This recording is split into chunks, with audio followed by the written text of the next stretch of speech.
Hi everyone, good to see you today. Myself and James here wanted to bring this video to you about pensions, about retirement. Now, it's not going to be dull, it's not going to be boring. Hopefully, it's going to be interesting and add some great value to you. Because, look, we all get old, you know, and how do we fund those later years? Whether it be a nice time or whether it be, for a lot of people, actually struggling. We want to see everyone making the most of it. And the way that you do that is you get educated and you do something about it as early as you can. So we want to give you some information today and help you out to make those steps and look at where you are now, where you want to be, and give you hopefully a path to get you there. So just before we start, James, give us a little disclaimer. Right, yes, we have to say this on every video we do. We're not financial advisors. We don't wish to be financial advisors. We don't believe in financial advice. We only educate families and we share our knowledge with families. We've worked with ex-bankers in the past, and we still do, and we who were on the dark side, and they share that information with us, and then we put that information out there to benefit the people. You on the ground, the people on the ground, rather than the banks. So yeah, again, I'll say it again, we're not financial advisors, we're financial educators. We make people financially aware. We empower families to be in a better place. We empower families to think for themselves, and because people are not stupid. If people were educated, if people were given this information that we share in earlier life, if this was taught in schools, then there wouldn't be as much of an issue right now. People wouldn't be in the debt they're in right now. So so that's what we're here for. But that's the disclaimer. We're not telling you what to do. We're not advising you. We're just educating you and sharing information with you. Perfect. Well, look, there's probably three groups of people, and everyone will be in one of these three groups that we're going to look at today. So the first group is people that have a pension. They have a retirement fund, whatever you call it. Obviously, in different parts of the world, it's going to be called different things, but it's a retirement fund. It's a fund for later in life. And you can't move it. You can't do anything with it. There's not much flexibility or any flexibility with it. That's the first group of people. And what you guys will be able to do will differ from the next group. So first group is have a pension or retirement fund and can't do anything with it. There's a solution for you. The second group of people will be that you have a retirement fund, you have this pension tax deferred vehicle, and you can do something with it. You can move it. You have some flexibility. You can reallocate it. And the things that you can do as well, slightly different to the first group. And then there's the third group of people that don't have a pension or retirement fund at all, that you've got nothing officially set up, no tax deferred vehicle for your retirement. And there's something that you can do as well. And we want to make sure that we educate you, but we also, I guess, give you some motivation to actually do something. So what I'm going to do is I'm going to share my screen with you and show you through some of the information that we found. So we're going to look at the state pension, and this is the government pension. We're going to look in the UK because that's the system that we know the best, because we're in the UK. But wherever you are in the world, the system will be similar. It's not going to be the same. There's going to be slight different changes, but you can be pretty certain that whatever's happening in the UK in one country is going to be similar in another. So what we want to just show you is how pensions, the state pension, came about and how it looked in the context of the day it was created and the purpose back then. So it started in 1909 in the UK, and the context of that was that there was 38 million people in the UK at that time, so a population of 38 million people, and you'll see why this is relevant in a second. To qualify for the state pension, you had to live until you were 70 years old. So only 70 and overs actually got the state pension. Now, in 1909, people weren't living as long as they are today. The average life expectancy for men was 45 And for women, for females, it was 49. So just think about that. If you're a male, the average life expectancy is 45 years old. You've got to live another 25 years before you qualify for this state pension. So very, very few people actually qualified. If you're female, you have to wait 21 years just to get anything. And that's over and above the average life expectancy. What that meant is that only 1% of the population actually qualified, that lived long enough to actually get there. So you had 38 million people, 99% of them were funding the 1% that actually got the pension. So you can see how this could be sustainable, because you've got the vast majority paying for a very, very small part of the population. The other limits that were on that pension at that time was that to claim you need to earn less than £31.50 per year. So it reduced the number of people again because there was a cap on earnings, and you had to be of good character. So yeah, if you were up to no good, then you didn't qualify again. And there was some we found some certain rules that they said you can't claim. If you were in receipt of poor relief, a benefit from the government, if you were in a lunatic asylum, if you were in prison, anytime after 10 years of being released, convicted of drunkenness, or guilty of habitual fail to work, and this is straight from the research, you were excluded from this pension, from this state pension. So if you're in the forces then, Adam, back in my day, that'd be most of the British forces ruled out then. the amount our guys used to drink. Yeah, so it's a very, very narrow path to actually qualify. So what does that mean then if you don't qualify? Then you have to find your own solution. You have to build something we're going to talk about later, your own infrastructure, build something for yourself. And this was just something for, those people that lived an extra 20 odd years past the life expectancy and had behaved themselves and done all these other things. So let's look at that in terms of what that looks like today, just so you have some comparison. So today in the UK, there's 66 million people, and the qualifying age for a pension is 66 years old. It's gone through a little bit of transition at the minute. It's gone from 65, it's on its way to 67, 66 at the moment. So already, if you know nothing else, you can see here that there's more people, and all things being relative, equal, which they're not, 4 years earlier than in 1909, you can claim a state pension. But when you understand that the average life expectancy of a male is 79, of a female is 83, then this just becomes madness. The state pension originally was for people that lived 20 odd years over the life expectancy. Now, 15 years under the life expectancy, the average life expectancy, you can actually qualify. What this means is that 19% of the population currently are claiming a state pension. So you've got 81% funding 19%. And over time, obviously, this has got, the scales have been tipped. And, people are living longer. It's a great thing, health's improving and things like that. But financially, this pot is being dragged out and dragged out and dragged out more and more to the point, we think it's unsustainable. I'm sure the government would probably say the same, that it's unsustainable to fund a state pension. If they were telling the truth. But if they were telling the truth. But you can see for yourself, you can see the numbers here.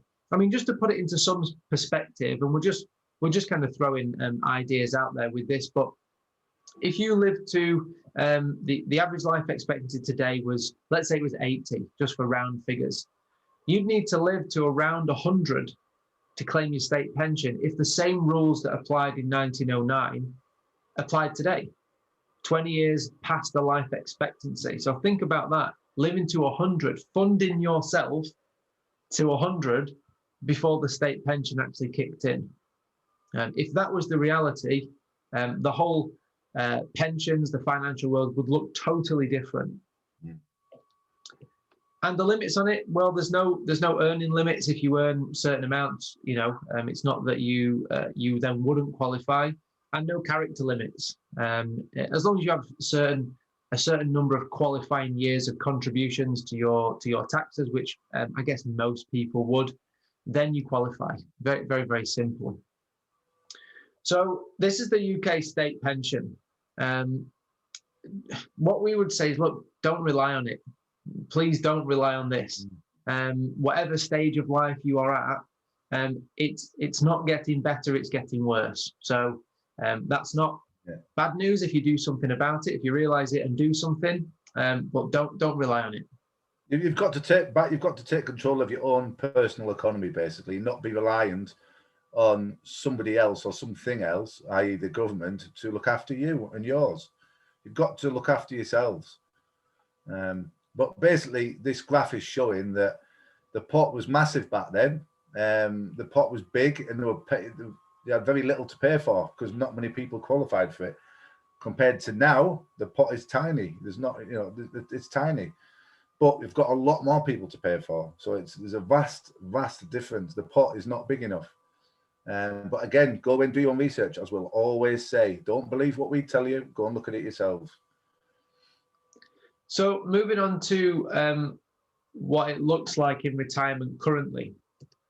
So if you took 100 people at random within the UK, this is where what the situation looks like right now. So out of that 100 people, one person would be wealthy, okay? 4 out of those 100 people would be financially independent. That's 5% of the population of the retirement age. 41 of those 100, so 41% would be still working, not because they want to, but because they have to, just to cover everyday bills. And 54 are dead broke. And by that we mean have to rely on family, have to rely on government support, just to get by. And this is really the tough stats to kind of to digest. But if they are a wake-up call for you, you can do something. There's still time to do something. And this is what we don't want this to be a morbid video. We want it to be a video that really empowers you to do something and take control, as James said. Well, at least teach your kids. Yeah. And their kids. What that leaves is 95% of people in a place that they never set out to be. Retirement was probably sold as this, this time of life where you can do what you want, your time's your own, you don't have to work. But for 95% of people in the UK, this is not the reality. So, and this, I can just add something there, mate. This is pretty similar all over the world, isn't it, from what we've seen? But again, please look at this yourselves. It's pretty similar everywhere you look, because it is the system worldwide, generally, for most countries. Yeah. It's the system. Everybody's within the system. You've got to step out of the system, I'm afraid. If you want to be in that top 5%, you have to step out of the system, and you've got to learn for yourself. You've got to do something for yourself. You've got to empower yourself. Ignorance is not bliss when it comes to your finances. Ignorance will hurt you financially, and you'll end up at retirement age, in a bad way. So we're just trying to make people aware of this. So because the sooner they learn this and do something about it, the sooner they can be in a better place, and they can pass this knowledge on to their kids and their kids' kids down the line. So it never happens again. It's really sad, but there is ways, there is solutions that we will share with you. There's things that everybody can do, no matter what age you are, no matter what situation you're in. There are solutions, so don't worry about it. If you've got a pension already of any kind, here's just some questions to ask yourself, and these are just prompts to, I guess, the first step, just to look into things. So the first one would be: is the pension that you are putting into as a whole, as an organization, as an entity, is it sustainable? Is there big deficits in the pension pot? Whether it's a company one or however that works for you, just have a look at it. Don't, as James said, don't put your head in the sand.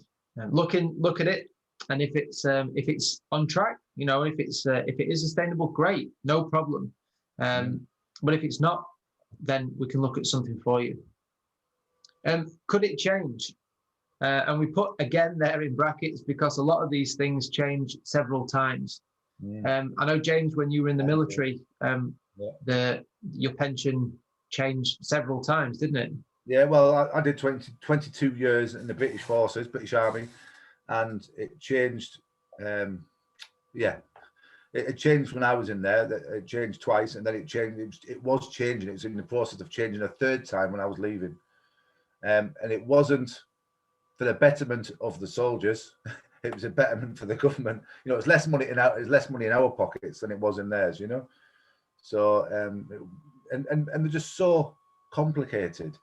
We used to sit in the sergeant's mess arguing about pensions, and nobody really understood them. Very few people understood them, and we used to go and try and ask for help, and to the people who actually were supposed to understand them, and then you'd get different answers. People didn't really understand them, and I believe they're set up in that way deliberately, so people don't understand them, so people don't ask questions, so people just shut up, and they get what they get. Yeah. These are questions that you should all be asking. That's all we're sharing with you. These are things you should be thinking about. It's shocking when you really look into it. So that's why I want to be in that 5%. I want to be in that 5%. Have to be in that 5%, so I can look after me and mine and my own family. So that's what I started heading for. But so I stepped as soon as I learned this stuff personally. I stepped out of that box, and I started setting up my own pension equivalent outside of the army pension in property, and now it's precious metals, obviously, and also crypto. So it's just things outside of the system, because I've noticed many years ago, I realized that the people that are in that 5% are the people that do step out of that box. So if you want to be in a better place, then you've got to do something different. You do something different to the masses. Do something different to the 95%. Sorry, Adam, getting carried away again. No, it's good. Look, we're here. We're passionate about this stuff. Stuff that we've done for ourselves, and we want other people to do it. And it's not just information. There's a real heart behind it as well. So don't apologize. The next question we think you should ask is it linked to the stock market? And if so, are you happy with that? You might look at all these stuff, and you might go all these questions and say, yes, it is linked to the stock market, and I'm totally fine with it. No problem. This is not about saying, pensions are wrong and you shouldn't have this, and you should just be aware. As soon as you're aware, you know where you stand, you know where you want to be, and you can see how things match up and what you need to do to bridge that gap potentially. The sooner you ask these questions, and the sooner you look at this, the better, because you want time. You want time on your side.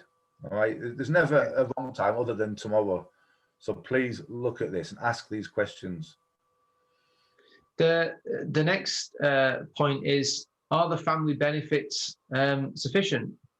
And just explain, James, what by family benefits, what does that mean for people that? This is a big point in the army. This was a big point that, when I started looking into this, I always just wanted to know what I got after 22 years of service, what I got paid. That was it, But nobody ever looks at the small print, let's just say, or nobody ever really looks into it. They don't understand it, like I said earlier. But they don't look at the family benefits. What if something happened to me when I was still in the army? What if something happened to me when I was just going home for the weekend or something? Would I still get? Would the pension still be paid out? Would it be paid out to my family? obviously, if I passed away, would it be paid out to my children? And how much would be paid out? Would they get anything, and for how long? And what if your wife obviously remarried? How would that change things? There's so many other things that you should be looking at. You should know, because if it doesn't do what you want it to do, then you need to move it. You need to do something else with it, or you need to set something else up in your control. That's why I went into property and precious metals, because it's all things that are in my control, or it's a damn sight more control than what it was in a pension anyway. So you've got to look at other things. It's not just what you get at the other end. You've got to look at what would your family get if you passed away? Would they get anything? There's many other questions. This is why we're here today, to share our thoughts on pensions. We're not here to knock them. We're just here to try and encourage you and motivate you to ask these questions and go and find out for yourselves, because, yeah. And I guess on that point as well, James, there might be things that you might not be able, you might be in that bracket of that group of people that you've got a pension, you can't move it, and you don't have any flexibility as far as what it's invested in. But there might be things you can do that to tweak the details of it, so that if anything does happen to you, that it does pay out to your family, or pays more out to, or it goes where you want it to go. And I guess this all comes under the umbrella of control, the control that you have. Yeah.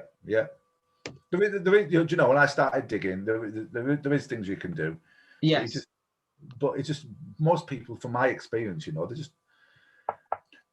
the system's set up. So, I mean, many years ago, I'm sure most people will agree with this. The dad went to work, earned a living. The wife stayed at home and looked after the kids, and they could get by. They could afford to get by. But nowadays, both mum and dad are going to work, and they're struggling like hell to survive. And they've got a head down, working all the time. They haven't got time to look at things. But I think that the system generally, it's just my thoughts on this. I think the system's designed that way deliberately. Yeah. So people don't look at things. Keeps you busy. Don't ask questions. Yeah. And we just want to be an alternative voice that says, hey, have a look at it. Have a look at it. Here's some questions. This is not an exhaustive list. There's many other things you can look into, but just look into it. Start here and do something. Please spend that time, because you do not want to get to retirement age and look at what you've got and you think, that's not what I wanted. That's not. Sure. We hear these stories all the time. You see, we do. Speak to people personally every single day, and they tell us about their pensions and they're losing the value, and they've changed the terms of the pension, and then they've extended the length of time like they've done in the UK when you actually get your pension. They've extended. It's going back to 70 at this rate. Was it 67 next year? Was it? I don't know. It's moving further away. Further away. Yeah, and people are losing out because of that. There's people trying to fight it. It's not fair. It's not fair. You should be in your speedos on the beach at that time. You should have. Yeah, you should have the option. Most people say, but I want to work. Yeah, well, great if you want to work, but you should have the option to work or not to work at that stage in life. You've done your bit. It's not fair. You don't spend flipping 40 years working your backside off to get nothing at the back end, and for the government to go, cheers.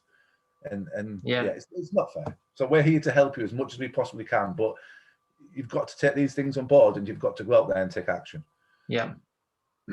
It's all good stuff.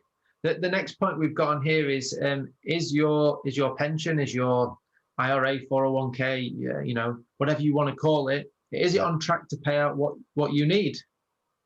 Is it gonna fulfill the financial requirements that you'll have at retirement age, whatever that looks like for you? Just to give you some really very generic, that's the word, some generic numbers on pension pot sizes in the UK. The average UK pension pot is around £61,000, which at retirement would give you a annual income of £3,000 a year, which it's very small, very small. To get if you had £200,000 in a pension pot, that would give you £11,000 a year of income.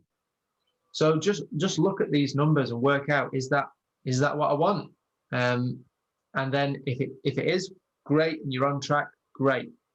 It'll be the best exercise that you do, and you'll feel totally comfortable. If it's not, you can do something about it.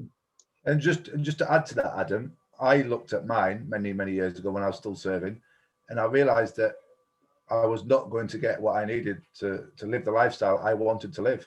Yeah. And this is why I went on a mission to educate myself. It all starts in your own education. Yeah. This is why we educate and we don't advise. It all starts from investing in your own education, in building your knowledge. The more you know, the more you can help yourself and put the ball back in your court. All right, put the ball back. That's the best way to explain it, I think. And this is why I initially started investing in property and doing what I did. So by the time I did leave the army, I didn't have to work. I wasn't a millionaire or anything, but I didn't have to work. You know, I'd put the ball back in my court from investing in my education while I was still serving. It's such a powerful thing to do. It really is. It really is. It can get you. It got me in such a better place financially. I didn't have to worry about work, and I'd created my own pension, and I'm getting paid now. I'm not having to wait for it either. Yeah. I'm not having to wait until I'm flipping 60 or 65 or whatever. I think that's really important as well, that we do want this to be like a message of hope, that there is good things that can come out of it. Sometimes you have to go through a bit of uncomfortable, finding out the facts, but then you can make things 10 times better. Another question on here is, what flexibility do you have? And this will mainly divide up the first two groups that we talked about: people that have a pension and don't have any flexibility, and the second that have a pension and do have flexibility, or large amounts of flexibility. Find this out, because it would be awful if you sat with your pension for years and you did have some say over it, you did have some flexibility, but you didn't use it. That would be the worst. Find out. If you do, great. You can then distribute it how you see fit. If you don't, then that's fine, no problem. Let it do its thing, and then you can look elsewhere to build your own infrastructure, build something for yourself. It's a really key point, this again, mate. It really is. Because so often, obviously, we get feedback from people, and it's computer says no. Yeah. It's really, I want to do this. You can't do that. I want to do this. No, you can't do that. I want to. Especially in the UK, I would say, as we mentioned, in the US, it seems to be a lot easier to do this. But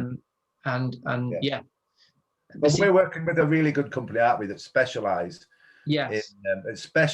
In having your portfolio, your pension within precious metals, or having a percentage of your pension within precious metals. Yeah.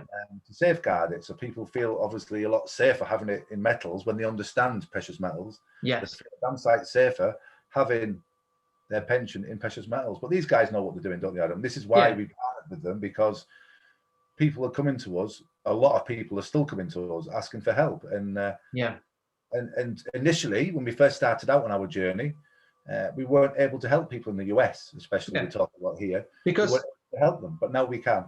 I think as well, just to say, look, we're not pensions experts, we're not pensions advisors or anything like that.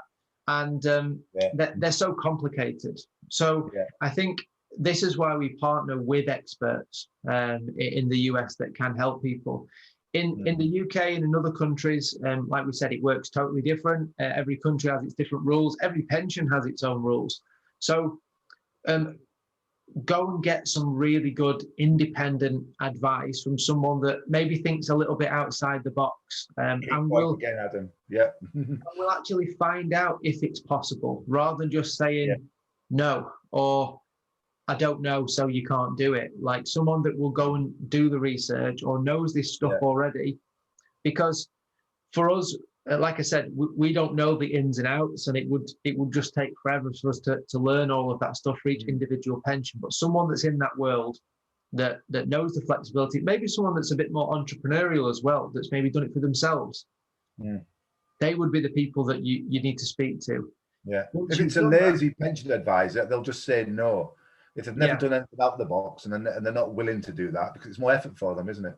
Yeah. Well, they know, computer says no, but there is things you can do. There is, I promise you, there is. Yeah. So the last thing, and this is, I guess, all of this comes under this umbrella, is your pension in your control?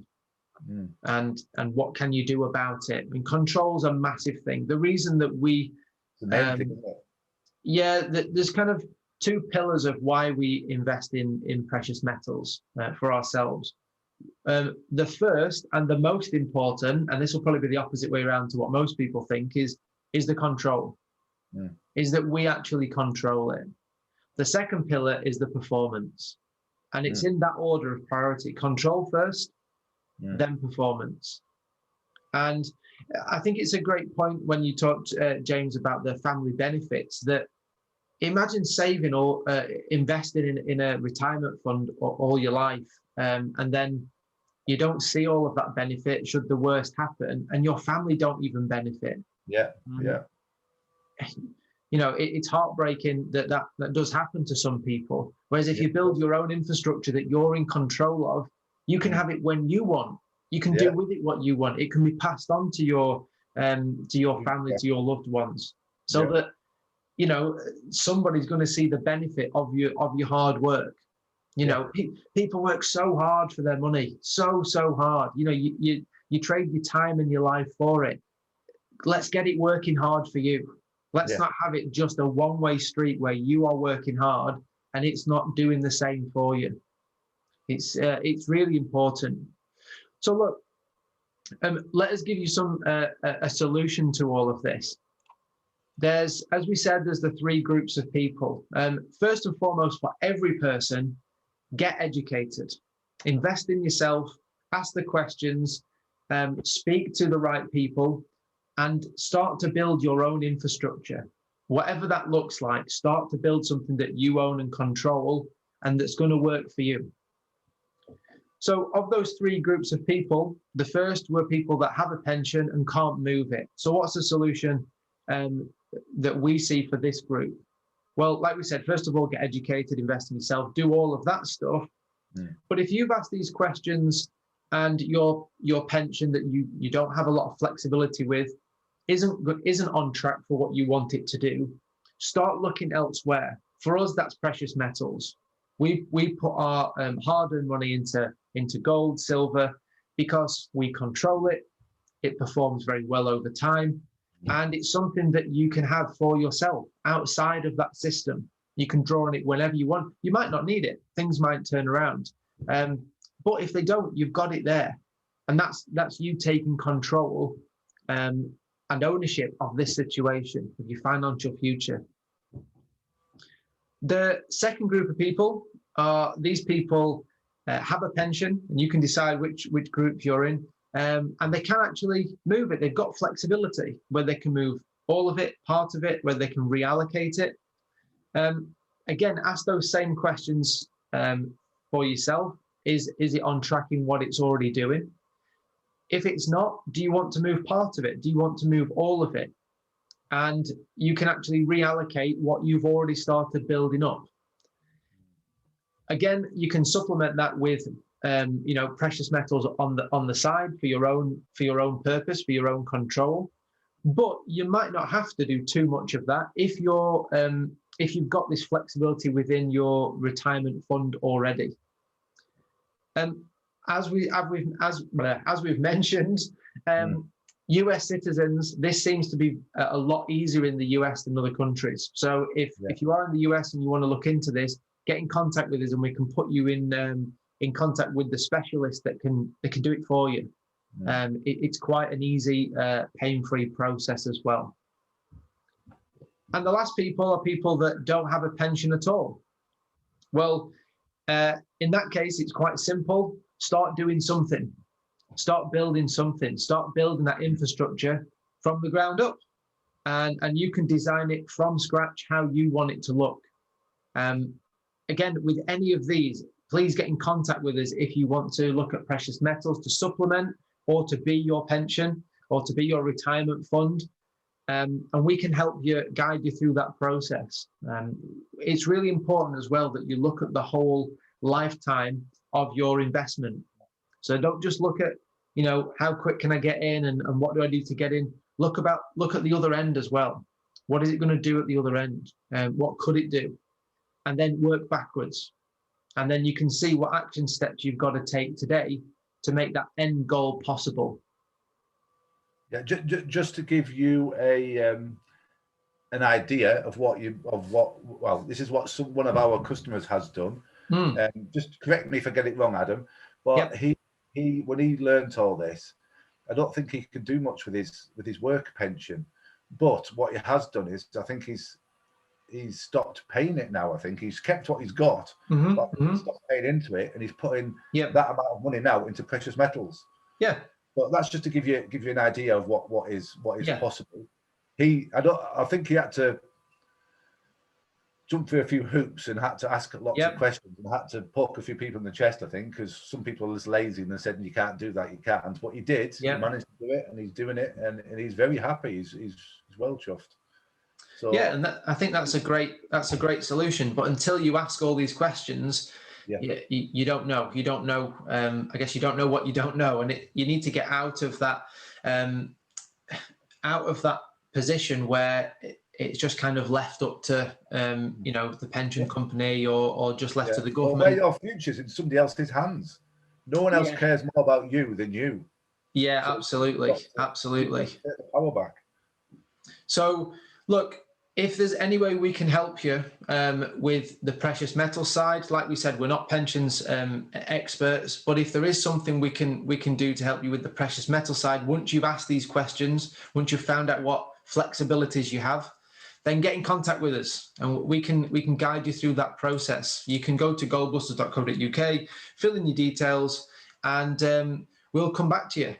If you're in the US, we can send you to our partners there, and they can guide you through the specifics of dealing with a 401k and IRA and all those kind of things. If you're outside the US and you've got that information, you've got access to those funds, then let's help you. Let us do this with you. And look, guys, we're going to be pushing out loads more content as well, so you can check out all of that on BitChute, Telegram.